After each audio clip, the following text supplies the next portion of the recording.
The narcissist masks the two faces of a narcissist: the admiration-seeking face and the rivalry face. The face you see versus the face they like to try and hide.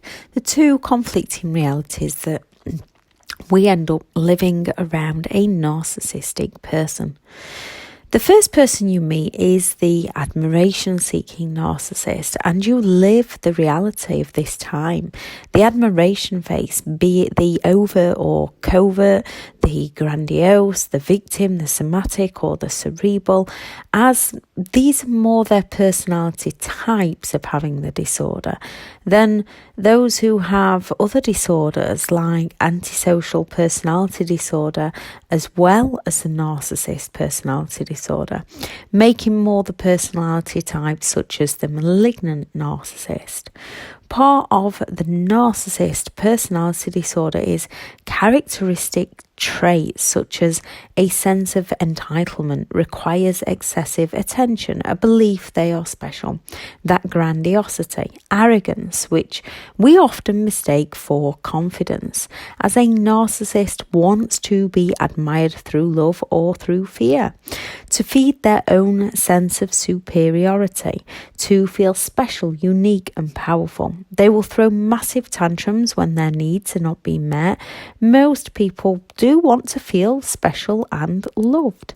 Deep down, narcissistic people often do not trust in others and doubt possibly that they can be loved due to various possible reasons, either a trauma in their early childhood which takes them into the fight survival mode, lacking in the development of object consistency which is formed within the mind by around the age of 2 or 3, meaning people can care about others even if there is a distance, a disagreement or some form of hurt.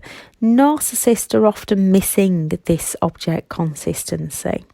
They might have never developed the natural attachment system to others in infancy, where people form a bond with their primary caregiver.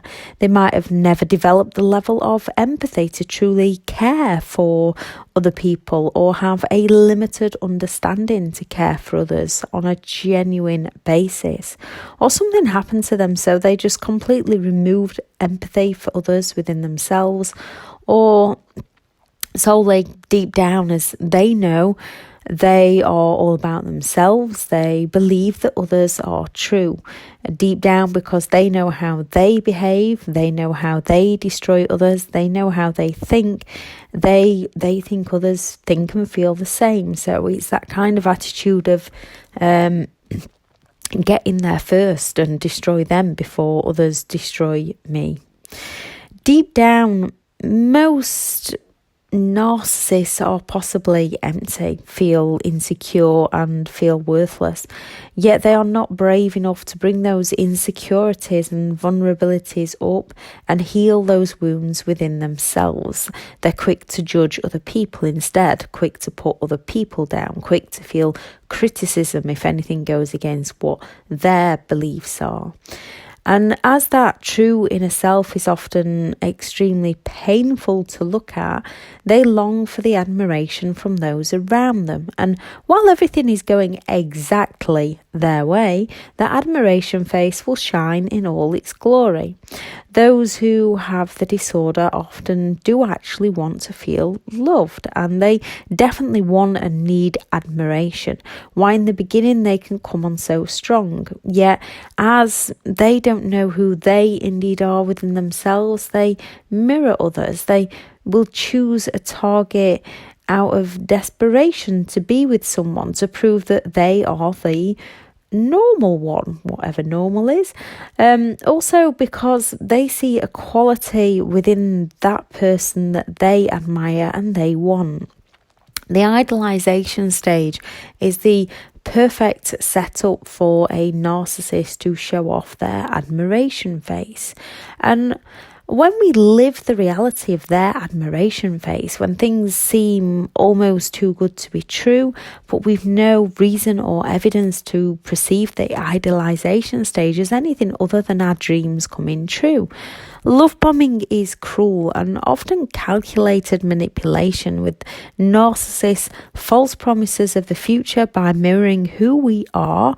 And when someone tricks you into believing they are something they are not, when we get lavished with gifts, attention, time, effort, emotions, flattery and grand gestures, they like all your likes and dislike all your dislikes, they fill you with false dreams, learn all about you from your deepest insecurities to your favourite foods.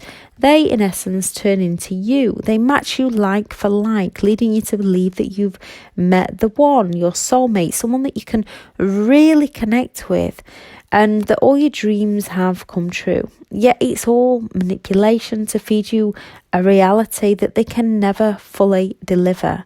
It's easy to spot when you know what you're looking for, not so easy when you don't, and believe and trust in others and think that people have good intentions and don't think or know that have the knowledge that people like this exist.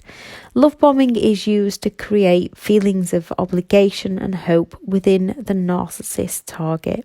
And if you were raised by a narcissist, you often assume this behaviour to be normal, which it's not. Nobody deserves to be treated how a narcissist treats people. Once the narcissist realises that the person they're with, their target, is human and has flaws and cannot live up to the excessive demands of admiration that the narcissist requires to keep their true self hidden, to keep the other half of them hidden, keep their ego stroked, as love cannot sustain them alone.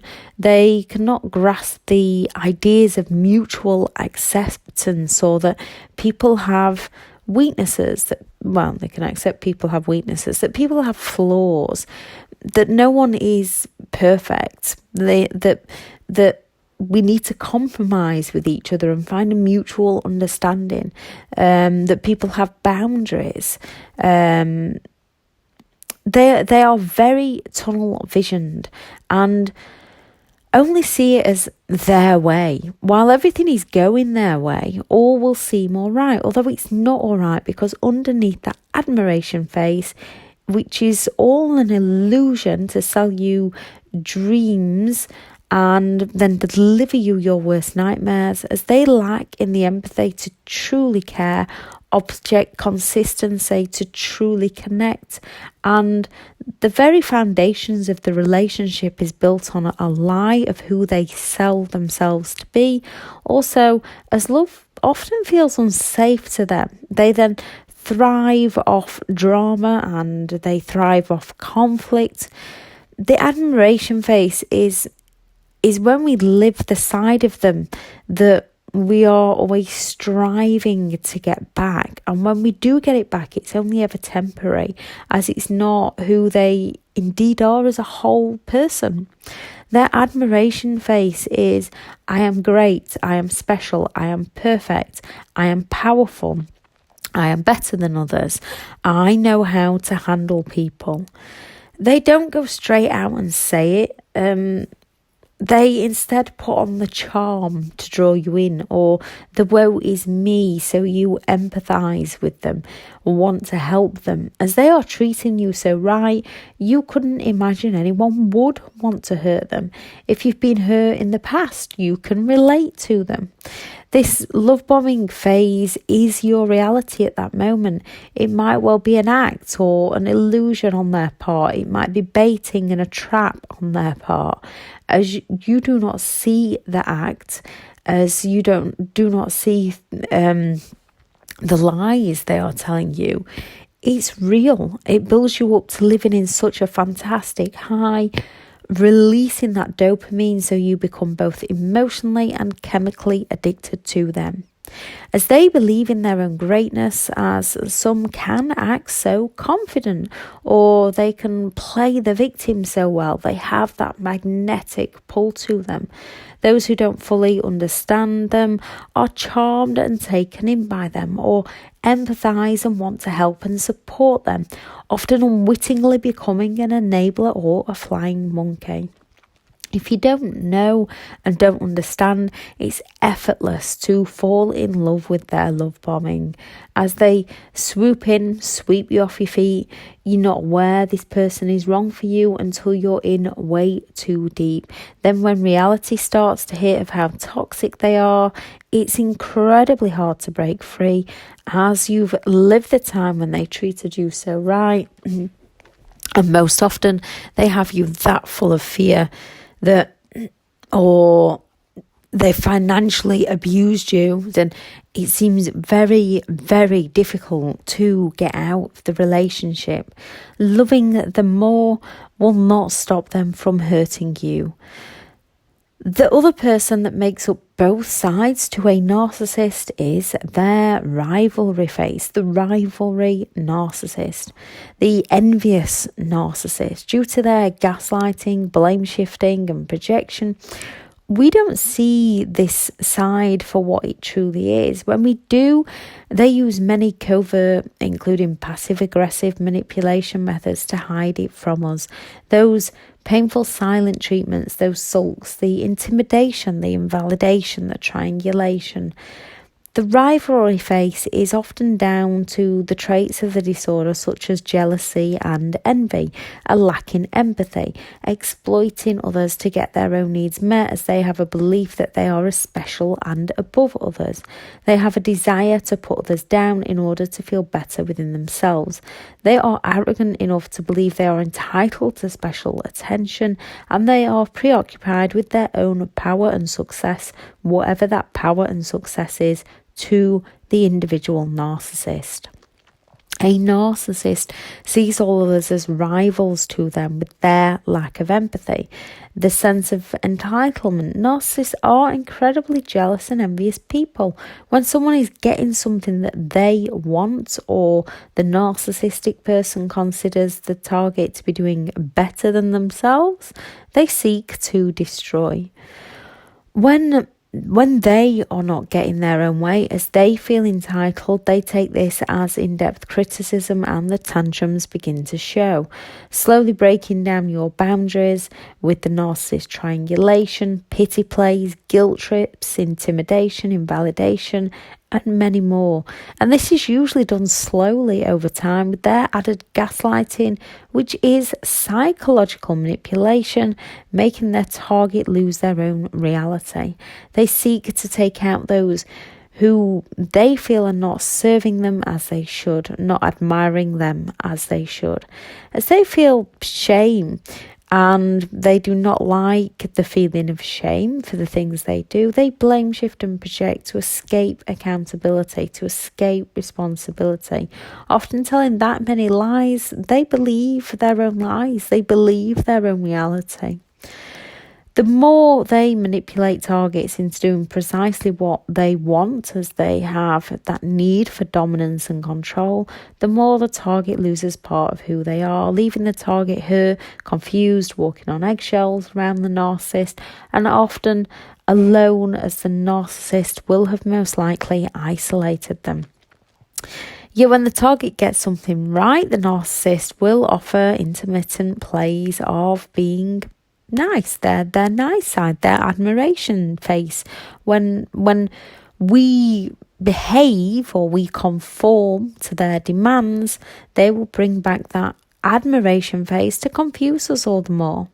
The narcissist slowly devalues the target through put downs, either covert, are you really going out in that, to the overt, you look awful in that, taking you down, belittling you, criticising you bit by bit, where you go, what you do, how you treat them, how you treat others, what you do wrong.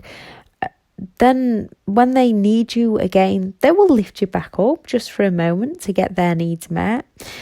we end up so lost and confused as to who we are, who they are, isolated. So we only have them to go for the reality checks, leaving our reality even more confusing. Their rivalry face is, I am better than all others. I want others to fail. I need to be the centre of attention. Everyone should take care of me. I deserve to have things my way. They might not straight out hit you. Some are, some do, some don't. And this can leave you even more confused. And even with physical violence, it's still difficult to see who they are and what they do. And with that fear they put into you, it's not a straightforward situation to be in. Living with the admiration-seeking narcissist and the rivalry narcissist is confusing. We're in that kind of twilight zone, living in fear, often fawning, walking on eggshells to avoid any outburst if we don't do right by them, so that we get that admiration-seeking narcissist. We are manipulated from the start, in the middle and in the end. Even after we break free, they come at us with smear campaigns, false apologies, false promises of change, further manipulation and further games. Often because of the stress due to the devaluation stage, our bodies release cortisol to help handle that stress, moving our emotions throughout the relationship into panic and fear. Narcissists rule through that love and fear. Often when their envious face shows, they'll blame, shift, gaslight and project.